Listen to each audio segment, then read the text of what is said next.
Welcome back everyone to the channel Bioras by AUG।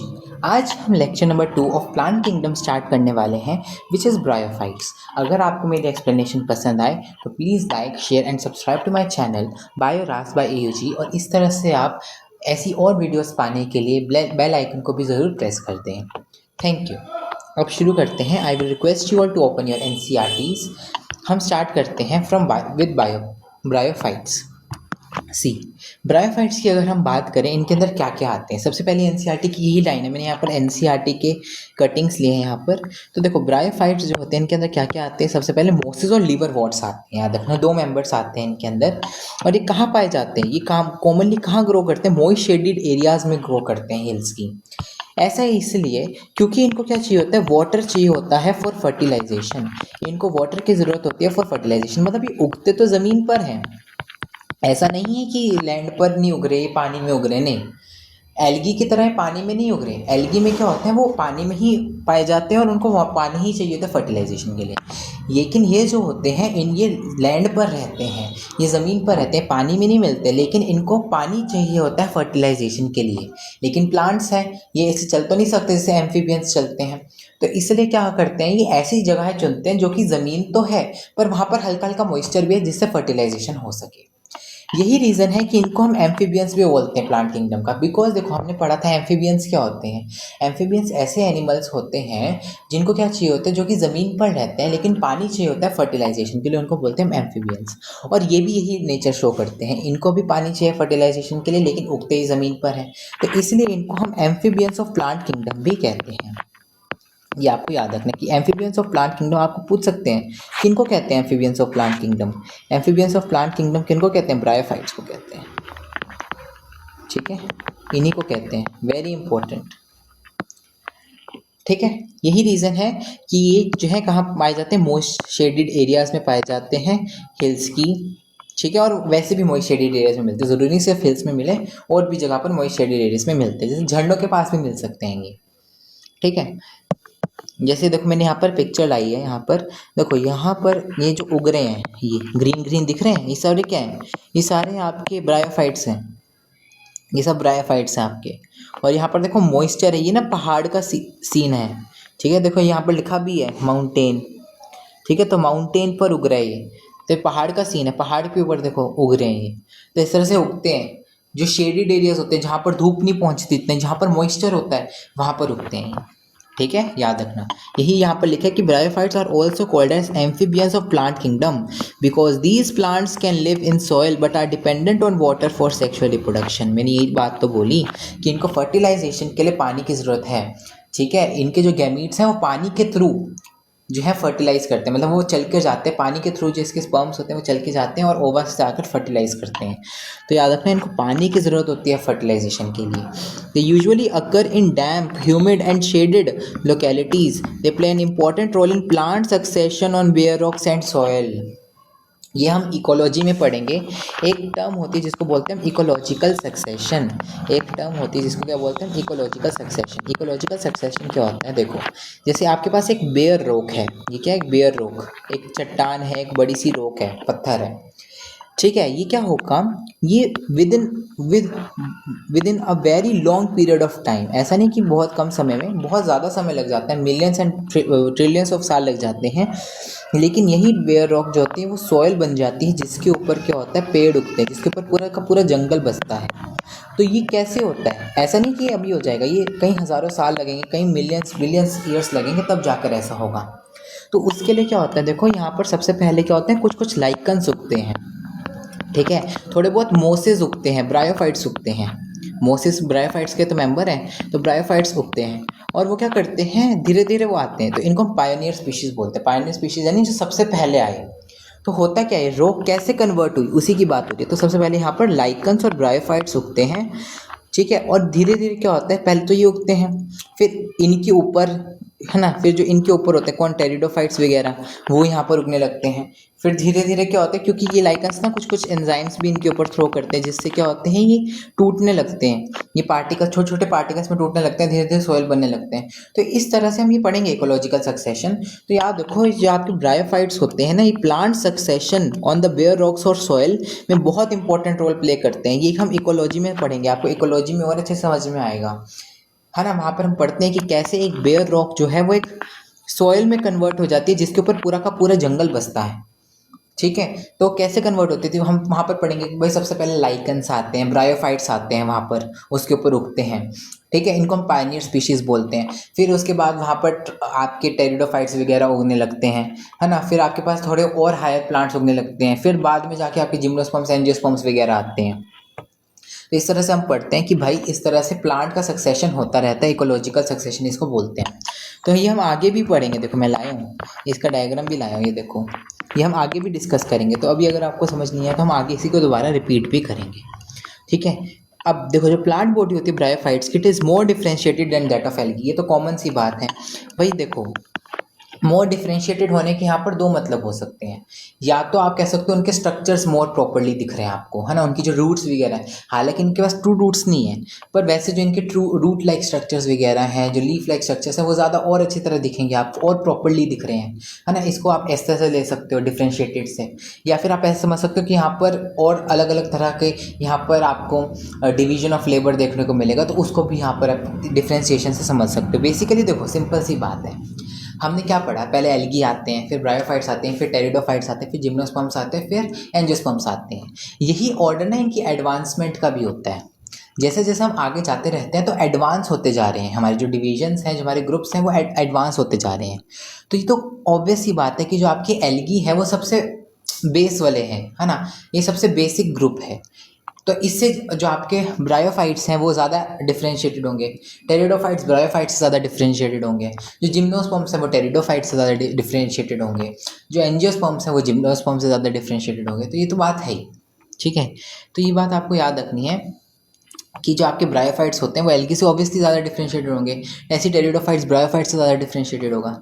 इतनी बात समझ में आई। देखो इनके पास भी थैलस लाइक बॉडी है, क्योंकि मैंने बताया ना थैलस लाइक का क्या मतलब है, थैलस याद रखना, यहाँ पर भी थैलोइड बॉडी है। यहाँ पर भी ना तो ट्रू लीव्स हैं, ना ही ट्रू रूट्स हैं, ना ही यहाँ पर ट्रू स्टेम है, ना ही यहाँ पर ट्रू स्टेम है।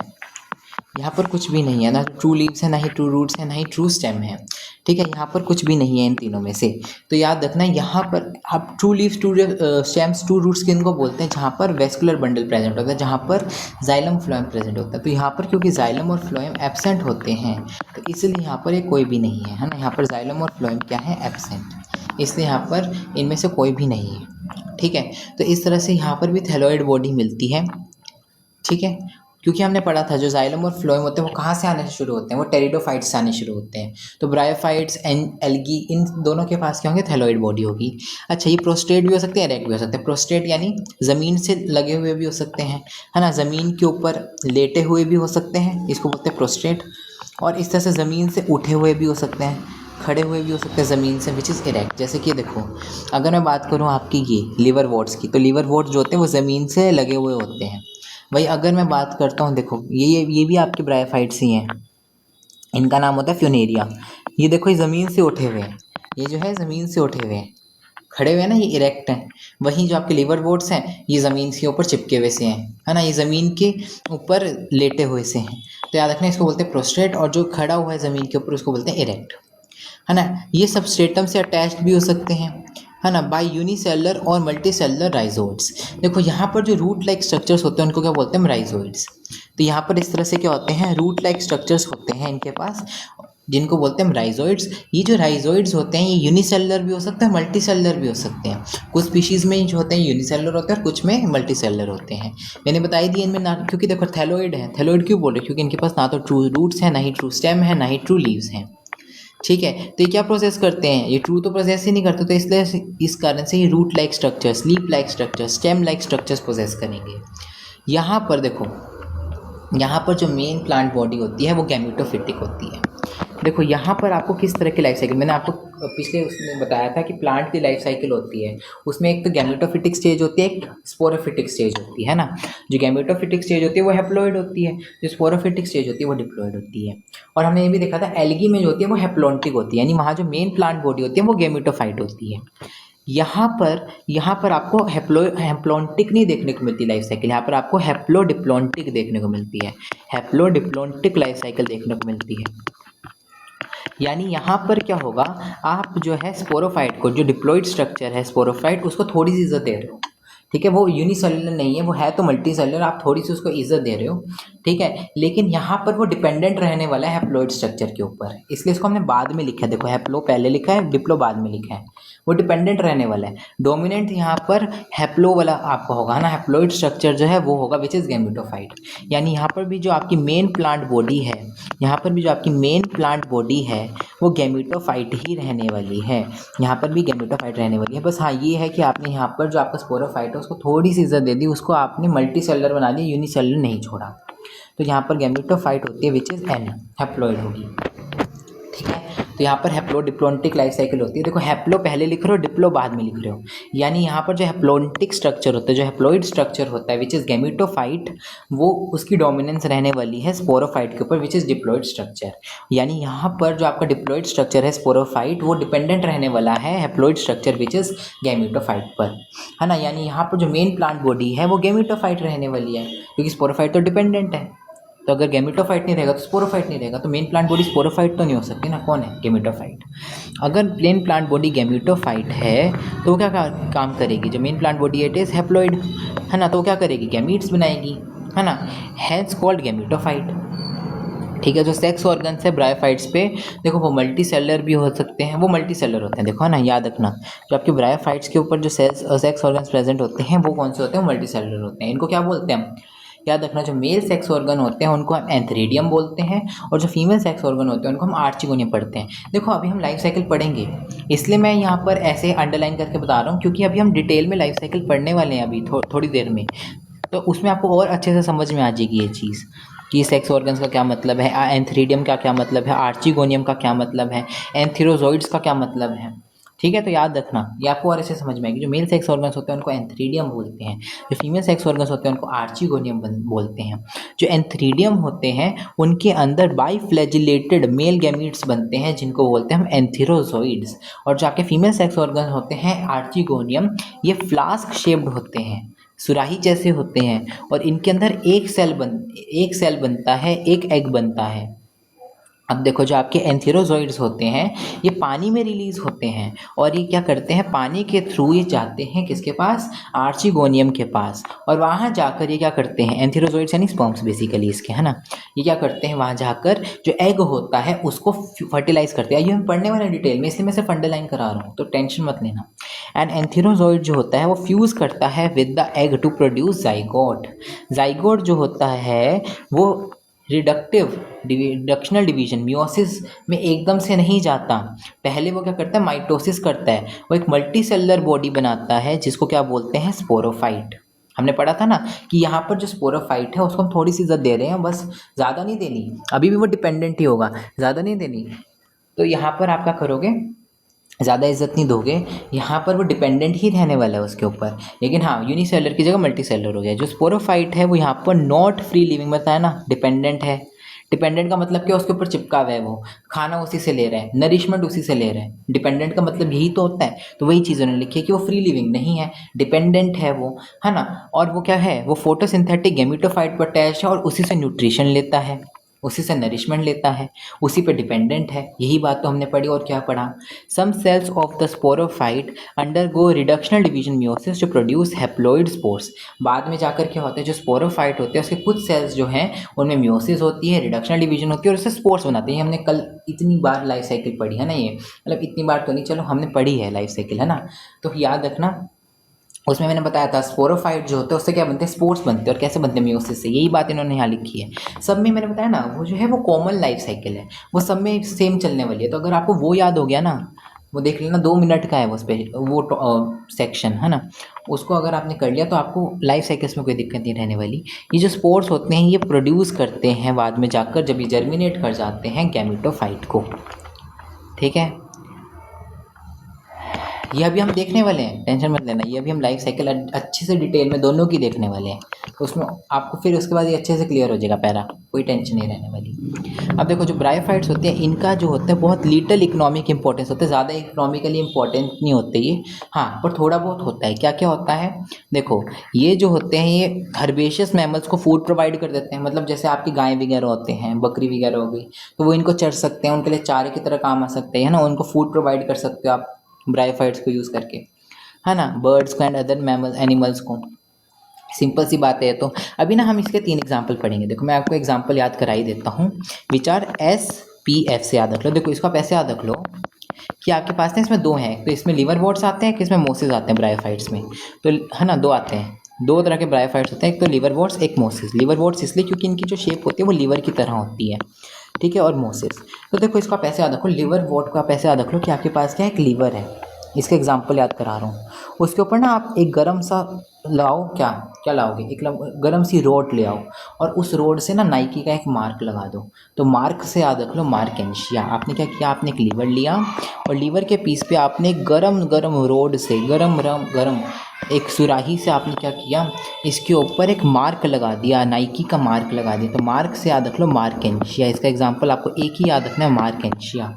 और जब आपने इसको काटा तो याद रखना यहाँ से क्या आपने क्या देखा, इसमें जेम्स पड़ी थी, तो जेम्स से याद रखना जेमा कप। अभी हम पढ़ेंगे इसका कि हम पढ़ेंगे लीवर वॉर्ट्स के अंदर जेमा कप होते हैं। तो इसके 2 ट्रिक आपको याद रखना है, एक तो आपने मार्क लगा दिया और जब आपने लीवर काटा तो उसके अंदर से जेम्स निकली, है ना, खाते हैं ना जेम्स हम, या तो उससे याद रख लो, या फिर जो आपके सोना चांदी होते हैं, जो हमारे हीरे जवाहरात होते हैं, उनको भी हम क्या बोलते हैं, जेम्स बोलते हैं। तो जेम्स निकली, ठीक है। तो यहाँ से याद रखना जेमा कप मिलते हैं आपको लिवर वॉर्ट्स में।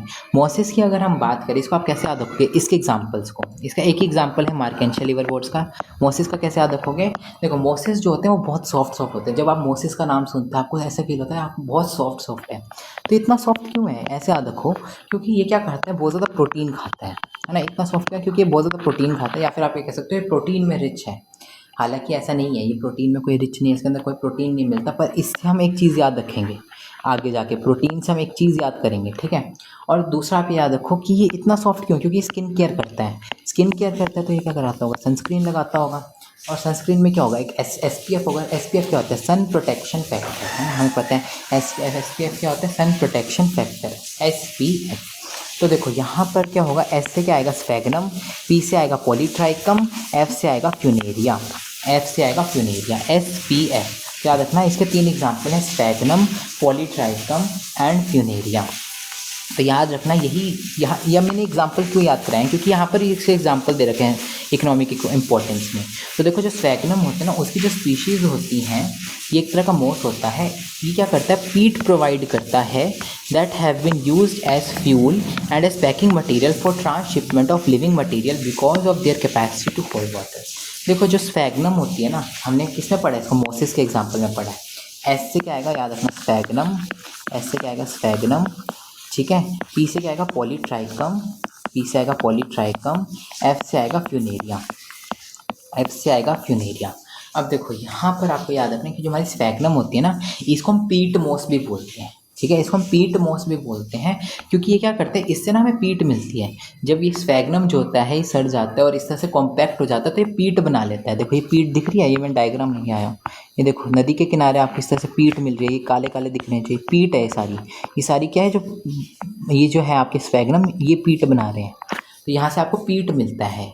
पीट एक तरह का आपके पास एक फ्यूल होता है, ये बहुत अच्छा फ्यूल होता है, ये बहुत इजीली जलता है ना, बहुत अच्छा फ्यूल होता है, तो इसका एज अ फ्यूल यूज़ किया जाता है। तो इसलिए हम स्फैग्नम को पीट मोस भी बोलते हैं, क्योंकि इससे आपको पीट मिलता है। तो ये भी इसका एक इकोनॉमिक इंपॉर्टेंस हो गया। दूसरा जो स्फैग्नम होती है, वेरी इंपॉर्टेंट, इसको आप पैकिंग मटीरियल के लिए भी यूज़ करते हो।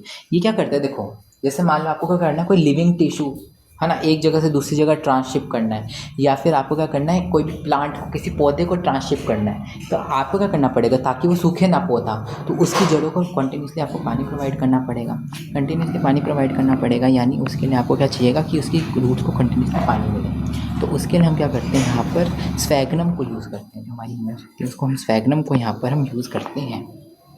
ठीक है, स्फैग्नम को हम यूज़ करते हैं ट्रांसशिपमेंट ऑफ लिविंग मटेरियल्स के लिए, as a packing material use करते हैं, क्योंकि ये क्या करता है, वाटर को होल्ड करके रखता है। जैसे मान लो मेरे पास क्या है, एक प्लांट है, एक पौधा है ये, है ना, मेरे को इसको एक जगह से दूसरी जगह शिफ्ट करना है, तो मेरे को क्या चाहिए, ताकि ये सूखे ना, तो इसके रूट्स को कंटिन्यूसली पानी मिलना चाहिए।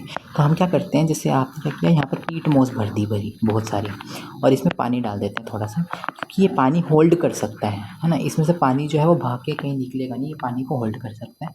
तो इस तरह से इसको हम लिविंग मटेरियल के ट्रांसशिपमेंट के लिए यूज़ करते हैं, ताकि वो सूखे ना, वो ख़राब ना हो। Mosses along with lichens are the first organism to colonize rocks and hence are of great ecological importance। देखो जो आपके मोसेस हैं वो लाइकन्स की तरह पहले ऑर्गेनिजम्स हैं जिन्होंने रॉक्स को कॉलोनाइज़ किया, इसलिए ये इकोलॉजिकल इंपॉर्टेंस के हैं। देखो हमने कौन कौन से इकोनॉमिक इंपॉर्टेंस देखा, देखो ध्यान से समझना, मैं दोबारा बता रहा हूँ। एक तो देखो हर्बेशियस मैमल्स जो होते हैं, बर्ड्स जो होते हैं, अदर एनिमल्स होते हैं, उनके लिए खाना प्रोवाइड करते हैं ये।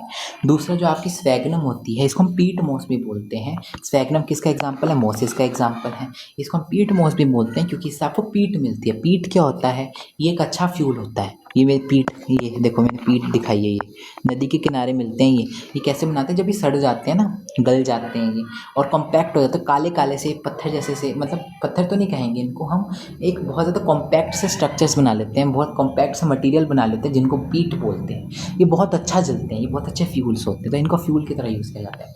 स्फैग्नम जो होता है ऑल्सो, ये बहुत अच्छा वाटर होल्ड कर सकता है, तो इसको हम लिविंग मटेरियल, ताकि ख़राब ना हो, है ना, उसको हम सेफली ट्रांसशिप कर सके, उसके लिए यूज़ करते हैं as a packing material. Then जो हमारे मोसेस होते हैं along with lichens are the first organisms to colonise rocks and hence are of great ecological importance. तो देखो हमारे पास जो ये हैं, आप देखो यहाँ पर क्या होता है, ये मैंने डायग्राम भी लाया हूँ यहाँ पर, मैं इसको बड़ा कर देता हूँ। देखो यहाँ पर आप देखो, एक पत्थर है, एक रॉक है ना, इसके ऊपर क्या है, मैं यहाँ पर 2 मिनट इसको रब कर देता हूँ। देखो मैं इसको ना थोड़ा सा रब कर देता हूँ, ताकि मैं इसको यहाँ पर बड़ा करके दिखा सकूँ आपको। देखो यहाँ पर आपको डायग्राम नज़र आ रहा होगा, ये क्या है, देखो पत्थर है ना, मैंने बताया था ना आपको, बेयर रॉक्स के ऊपर क्या होते हैं, लाइकन्स आकर उग जाते हैं, मोसेस आकर उग जाते हैं। तो ये पहले ऐसे स्पीशीज़ बनते हैं, पहले ऐसे ऑर्गेनिजम्स बनते हैं जो रॉक्स को कॉलोनाइज करते हैं, जो रॉक्स के ऊपर उगते हैं, है ना। इकोलॉजिकल प्रोग्रेशन जब भी होता है, इकोलॉजिकल सक्सेशन जब भी होता है, तो ये पहले ऐसे ऑर्गेनिजम्स बनते हैं जो बेयर रॉक्स को आकर क्या करते हैं, कॉलोनाइज करते हैं, उनके ऊपर उगते हैं। तो याद रखना, लाइकन्स और मोसेस जो होते हैं, इसलिए इनको हम पायनियर स्पीशीज़ भी बोलते हैं। यही रीज़न है कि इनको हम क्या बोलते हैं, पायनियर स्पीशीज़ भी बोलते हैं। तो याद रखना, ये वेरी इंपॉर्टेंट एग्जाम्पल है, ठीक है, याद रहेंगे ये, तो ये आपको याद रखना है। ये हमने ऊपर भी डिस्कस किया कि इकोलॉजिकल सक्सेशन में इनका बहुत इंपॉर्टेंट रोल होता है। They are of great ecological importance. देखो लिखा है ना, इकोलॉजी में हम पढ़ते हैं चीज़, तो याद रखना, जो मोसेस होते हैं along with lichens, they are the first organisms to colonise rocks. ठीक है, इस तरह से देखो ये पूरे पूरे जंगल बना देते हैं, रॉक्स के ऊपर उगते हैं विद, अच्छा ये बहुत सारे साल लगते हैं, ऐसा नहीं लगता कि 2-3 साल में हो जाते हैं, नहीं, millions and billions of years लगते हैं, और वो फाइनली एक रॉक जो है वो इस तरह से पूरा फॉरेस्ट बना लेती है ना, वो एक सॉइल की तरह वो पूरी सॉइल में कन्वर्ट हो जाती है, इसके ऊपर पूरा फॉरेस्ट ग्रो करता है। तो इस तरह से आपको याद रखना है। देखो नेक्स्ट हमारे पास आते हैं यहाँ पर, they decompose rocks making the substrate suitable for the growth of higher plants. ये क्या करते हैं, रॉक्स को डिकम्पोज करते हैं, making the substrate suitable for the growth of higher plants. मैंने बताया ना, ये रॉक्स को डिकम्पोज करेंगे, उससे क्या होगा, वो रॉक्स जो है फर्दर क्या होंगे, सॉइल में कन्वर्ट होंगी, बहुत साल लगेंगे पर फाइनली वो कन्वर्ट हो जाएंगी, और उस पर हायर प्लांट्स उगेंगे, पूरा का पूरा फॉरेस्ट वहाँ पर करेगा। Since Moses form dense mats on the soil, they reduce the impact of falling rain and prevent the soil erosion. देखो जो मोसेस होते हैं क्या करते हैं, बहुत डेंस मैट्स बनाते हैं सॉइल के ऊपर, मैंने अभी आपको एग्जाम्पल दिखाया है, देखो कितने बड़े डेंस मैट बनाते हैं, कितने घने घने मैट बनाते हैं, है ना, पूरे कालीन बना देते हैं ये इस तरह से सॉइल के ऊपर, जिस कारण से सॉइल इरोजन को प्रिवेंट करते हैं। देखो बड़े बड़े पेड़ हैं, वो क्या करते हैं, वो अपनी जड़ों से पकड़कर सॉइल इरोजन से प्रिवेंट करेंगे, लेकिन ये छोटे छोटे पेड़ हैं, इनकी छोटी छोटी रूट्स होंगी, तो वैसे तो प्रिवेंट नहीं कर पाएंगे सॉइल इरोजन को, बट ये क्या करते हैं, अपनी इतनी ज़्यादा डेंस कॉलोनी बना लेते हैं, इतनी ज़्यादा ये क्या करते हैं, डेंस अपने मैट बना लेते हैं, इतने डेंस ये कालीन बना लेते हैं, पूरे फैल जाते हैं, कई किलोमीटर्स तक ये फैल जाते हैं। और ये क्या करते हैं, इस तरह से सॉइल को उड़ने से प्रिवेंट करते हैं, क्योंकि अगर सॉइल को उड़ाना पड़ेगा अगर एयर को, तो उसको पूरे के पूरे मैट को लेकर उड़ाना पड़ेगा। ज़्यादा समझ रहे हो, इतना भारी मैट लेकर उसको उड़ाना पड़ेगा, जो कि आपको भी पता है इतना आसान नहीं है। तो इस तरह से सॉइल इरोजन को प्रिवेंट करते हैं। ब्रायोफाइट्स में कौन कौन आते हैं, लिवरवॉर्ट्स एंड मोसेस आते हैं। अब हम बात करते हैं लिवरवॉर्ट्स की। देखो जो लिवरवॉर्ट्स होते हैं ये भी कहाँ उगेंगे, ये भी मॉइस्ट शेडी हैबिटेट्स में उगेंगे, जैसे कि बैंक्स ऑफ स्ट्रीम्स हो गए, मार्शी ग्राउंड्स हो गए, डैम्प सॉइल हो गई, है ना, ट्रीज़ की जो बार्क होती हैं वो हो गई, वुड्स की, है ना, वुड्स का यहाँ पर मतलब है आपके जो फॉरेस्ट होते हैं, तो डीप इन दी वुड्स, है ना, वुड्स का यहाँ पर मतलब है फॉरेस्ट से, तो डीप इन दी वुड्स, है ना, यानी घने आपके जंगलों में मिलते हैं ये लिवरवॉर्ट्स। देखो जो आपके लिवरवॉर्ट्स होते हैं ये भी क्या होंगे, थैलोइड होंगे, क्योंकि है तो ये भी ब्रायोफाइट्स ही, तो ये भी थैलोइड होंगे। इसका एग्जांपल मैंने आपको बता ही दिया, क्या है, मार्केंशिया। इसको हमने किस ट्रिक से याद किया कि भाई आपने लीवर के ऊपर एक मार्क लगा दिया नाइकी का, और उसके ऊपर आपने क्या किया, जब आपने उसको काटा तो उसके अंदर से जेम्स निकले, तो उससे आपको याद रखना है जेमा कप्स। तो याद रखना है इसके अंदर क्या होता है, देखो मैं यहाँ पर बना के दिखा देता हूँ। जैसे आपके पास ये लिवरवॉर्ट है, लिवरवॉर्ट के पास क्या होते हैं, इस तरह से यहाँ पर कुछ स्ट्रक्चर्स प्रेजेंट होते हैं, इनको हम कहते हैं, देखो इस तरह से यहाँ पर इनके पास कुछ स्ट्रक्चर्स प्रेजेंट होते हैं, इनको क्या बोलते हैं, जेमा कप्स। जेमा कप्स, इन जेमा कप्स के अंदर क्या होते हैं, इस तरह से प्रेजेंट होते हैं जेमा। तो यही जेमा जो होते हैं ये क्या करते हैं, पूरा का पूरा लिवरवॉर्ट बना सकते हैं, अगर हम बात करें एसेक्सुअल रिप्रोडक्शन की। तो देखो जो थैलस होता है it is dorsi ventral and closely apprised with the substratum.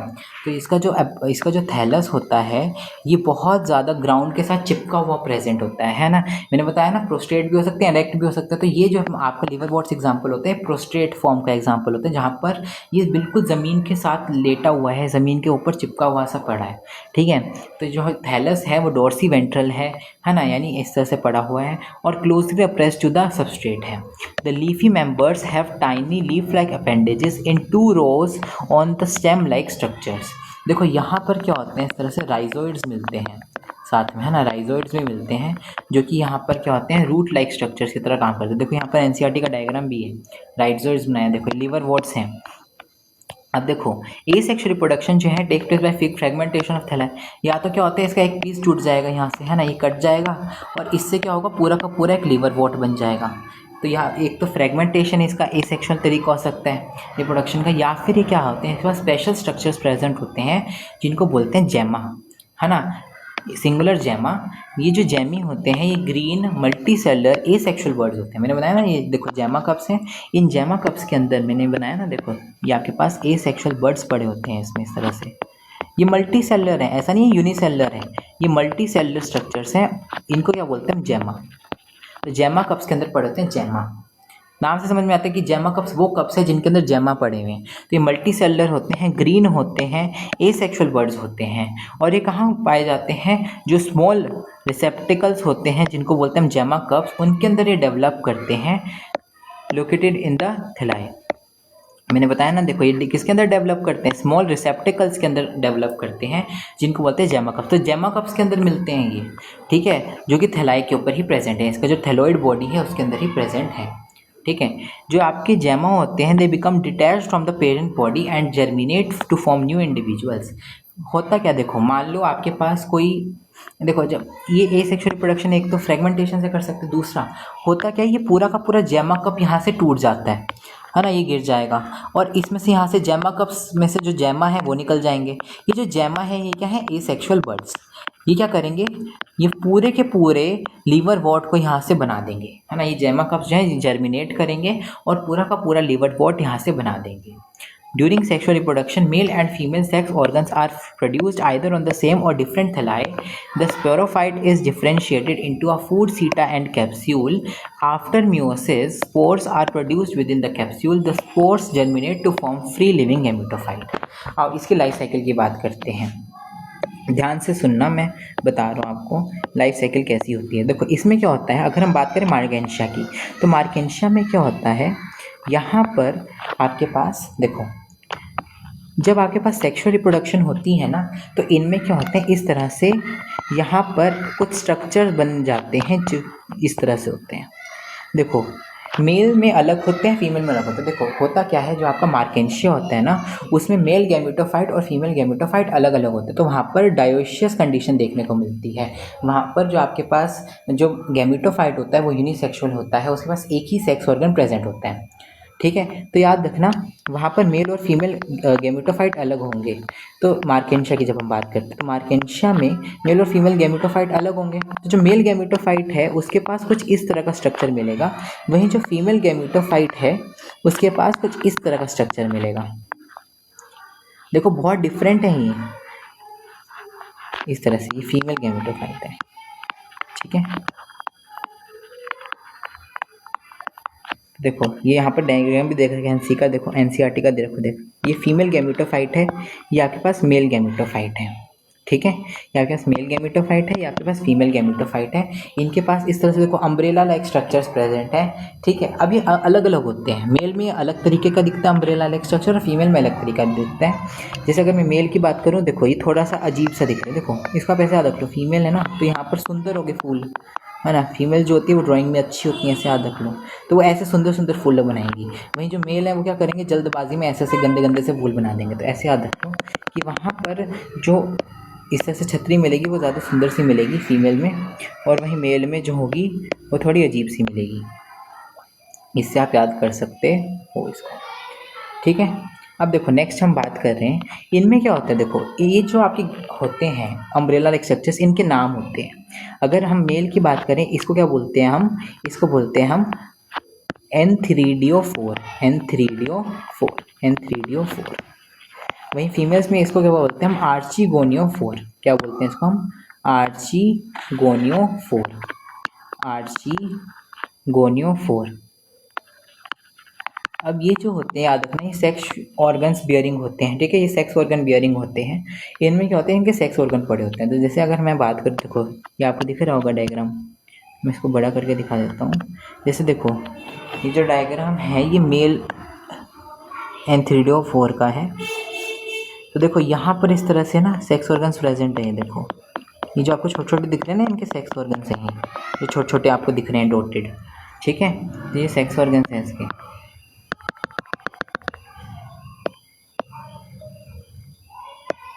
ठीक है, तो देखो इस तरह से होते हैं। तो देखो इसमें क्या होता है, अगर मैं इसको कट करूँ, इसको कट तो नहीं करूँगा मैं, ऐसे दिखाऊँ अगर मैं इसको, देखो ये ऐसे होते हैं जिसके, ये आपका जो होता है ना एंथ्रीडियोफोर, ये कुछ ऐसा दिखता है। इसमें इस तरह से ना मल्टी सेलुलर सेक्स ऑर्गन्स पड़े होते हैं। देखो एल्गी में जो सेक्स ऑर्गन्स थे वो यूनिसेलुलर थे, यहाँ जो सेक्स ऑर्गन्स है वो मल्टी सेलुलर हैं। तो इस तरह से यहाँ पर मल्टी सेलुलर सेक्स ऑर्गन्स पड़े होते हैं। इनको क्या बोलते हैं हम, इनको बोलते हैं हम एंथ्रीडियम। इनको क्या बोलते हैं हम, एंथ्रीडियम। तो यहाँ पर इस तरह से दिखेगा। ये देखो यहाँ पर मैं दूसरा डायग्राम भी लाया हूँ, ये देखो ये आपको दिखेगा। ये देखो इस तरह से प्रेजेंट होते हैं, दिख रहे हैं आपको, ये जिसके ऊपर ही प्रेजेंट है। तो इस तरह से यहाँ पर सेक्स ऑर्गन्स प्रेजेंट होते हैं, जिनको बोलते हैं एंथ्रीडियम। तो एंथ्रीडियम जो होता है वो मेल सेक्स ऑर्गन होता है, जो कि कहाँ पड़ा होता है, ये पड़ा होता है एंथ्रीडियोफोर के पास। तो एंथ्रीडियोफोर क्या है, बेसिकली ये एंथ्रीडियम बियरिंग स्ट्रक्चर है। वहीं जो आपका आर्चिगोनियोफोर है, ये आपका आर्चिगोनियम बियरिंग स्ट्रक्चर है। तो इसमें क्या होता है, जैसे आपके पास ये है ना, यहाँ पर आपके पास पड़े होते हैं इस तरह से फनल शेप्ड। आपके ये इतने बड़े बड़े नहीं है, छोटे छोटे होते हैं, मैं दिखाने के लिए, नहीं तो वो बनेंगे नहीं ना। यहाँ पर इस तरह से पड़े होते हैं जो आपके फीमेल सेक्स ऑर्गन्स होते हैं, यहाँ पर इस तरह से पड़े होते हैं। इनको क्या बोलते हैं हम, एंथ्रीडियम, सॉरी आर्चिगोनियम। इनको क्या बोलते हैं हम, आर्चिगोनियम। ये सुराहीदार जो स्ट्रक्चर्स होते हैं जो यहाँ पर मिल रहे हैं, इस यहाँ पर, इसको क्या बोलते हैं हम, आर्चिगोनियम। यहाँ पर आपका एग पड़ा होता है, और यहाँ पर आपका एंथ्रीडियोजोइड पड़ा होता है। जो आपका एंथ्रीडियोजोइड पड़ा होता है वो यहाँ पड़ा होता है। बाइफ्लैजिलेटेड होता है, याद रखना एंथ्रीडियोजोइड। ये आपका मेल गैमीट होता है। तो यहाँ पर क्या होता है, जैसे पानी है ना, ये पानी है, यहाँ से जो आपका ये है पानी के थ्रू यहाँ पर जाएगा और इसको फर्टिलाइज कर देगा एग को, है ना। या आपका आर्चिगोनियम के पास जाएगा, या आपका क्या है, आर्चिगोनियम के पास जाएगा, और यहाँ पर जो एग प्रेजेंट है उसको जाकर फर्टिलाइज कर देगा, और यहाँ से क्या बना देगा, इसको जाइगोट बना देगा। यहाँ पर ये जाइगोट बन जाएगा। ठीक है। अब ये जाइगोट क्या करेगा, इसमें होगी माइटोसिस, याद रखना इसमें क्या होगी, माइटोसिस। और ये क्या करेगा, एक स्पोरोफाइट बना लेगा। तो स्पोरोफाइट जो स्ट्रक्चर है वो कुछ ऐसा दिखता है, मैं इसको रब कर देता हूँ, रुको नीचे वाले को। ये कुछ ऐसा दिखता है, देखो इस तरह से दिखता है। तो देखो ये इसके अंदर ही उग रहा है ना। अब देखो यहाँ पर इस तरह से होता है, इसमें 3 पार्ट होते हैं, फुट, सीटा, कैप्सूल। फुट, सीटा, कैप्सूल, इसमें 3 पार्ट होते हैं। इस कैप्सूल के अंदर क्या होता है, जो आपके पास सेल्स होते हैं उनमें म्यूसिस होती है और उससे क्या बनते हैं, स्पोर्स बनते हैं। और ये जो स्पोर्स होते हैं कैसे होते हैं, ये हैप्लॉइड होते हैं। ठीक है। जो स्पोरोफाइट ये जो आपके पास बना है ये 2n है, क्योंकि आपका जाइगोट 2n था। तो आपके पास जो स्पोरोफाइट बना है ये 2n है, लेकिन आपके पास जो इसमें स्पोर्स बन रहे हैं वो n बन रहे हैं, क्योंकि वो म्यूसिस से बन रहे हैं, है ना। फाइनली ये स्पोर्स जाकर क्या होंगे, जर्मिनेट करेंगे और फिर से क्या बना लेंगे, ये गैमेटोफाइट बना लेंगे। ठीक है, फिर से ये गैमेटोफाइट बना लेंगे। ठीक है। तो इस तरह से यहाँ पर आपको यहाँ पर लाइफ साइकिल देखने को मिलती है। तो देखो यहाँ पर जो ये है स्पोरोफाइट, वो इसी के अंदर मिल रहा है, देखो वो यहीं पर मिल रहा है, गैमेटोफाइट के ऊपर ही उग रहा है वो गैमेटोफाइट के ऊपर ही डिपेंडेंट है। यहाँ पर जो गैमेटोफिटिक स्टेज है वो ज़्यादा डोमिनेंट है ओवर स्पोरोफिटिक स्टेज। तो यहाँ पर आपको ये बात याद रखनी है। तो यहाँ पर आपको हैप्लोडिप्लोइडिक लाइफ साइकिल देखने को मिलती है। ठीक है। मोसिस जो है वो हम नेक्स्ट उसमें कवर करेंगे, वीडियो में कवर करेंगे। आज के लिए इतना ही। Thank you all for watching my video. अगर आपको एक्सप्लेनेशन पसंद आए तो please like, share and subscribe. Thank you.